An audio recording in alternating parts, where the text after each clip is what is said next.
আজ যাওয়ার লাগছে পেতনির সাথে দেখা করবার। তো হ্যালো বন্ধুরা, তোমরা কেমন আছো? আশা করি ভালাই আছো। গাড়িতে উঠতে গেছি অনেকক্ষণে, কিন্তু রাস্তা আর ফুরায় না। যাওয়ার লাগছে তো যাওয়ারই লাগে। হায় রে হায়, আর দেখো এদিকে সুজি মামার কি তেজ, একেবারে থাহাই যাইতেছে না। দেখো আকাশে কি সুন্দর মেঘ, হয় শরৎকাল। গরমে থার পাইতেছি না, তার মধ্যে বসছে আরো রেলগেট। তো তোমাগো দেখামো রেল খান, দেখি ক্যামেরা ভাই করতে করতে দেখি রেল খান চলে গেছে। কি আর করবো, পুরা কপাল। তারপরেও রাস্তা শেষ হয়। ও মা গো, দেখি দূরে কুয়াশা, তারপর সামনে দেখি না এগুলা ধুলা। এত ধুলা যে দেখি একেবারে এপার থেকে ওপার কিছুই দেখা যায় না। তুমি তো ভাববাই লইছিলাম যে এগুলা কুয়াশা।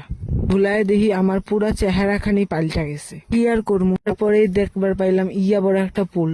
মনে হইতেছে হাওড়া ব্রিজের ছোট ভাই। দেখো নদীটা কি সুন্দর ভাল লাগতেছে, চারিদিকে সবুজে সবুজ। নদী দেখতে দেখতে উঠতে গেলাম ব্রিজের উপরে। পর ব্রিজের উপরে ভুট্টাও লাইড়া দিছে। তারপর 7 সমুদ্র 13 নদী পার হয়ে পৌঁছায় গেলাম পেতনির বাড়ির মধ্যে। ওই দেখো দুইজন দূরে খাড়ায় আছে। না তোমরা আবার ভাববো না হেরা পেতনি, আমার দুইটা আদরের বোন। অনেকদিন পর আমারে দেখে হেরা তো সেই খুশি। তারপর নদীতে গেলাম সবাই মিল্লা।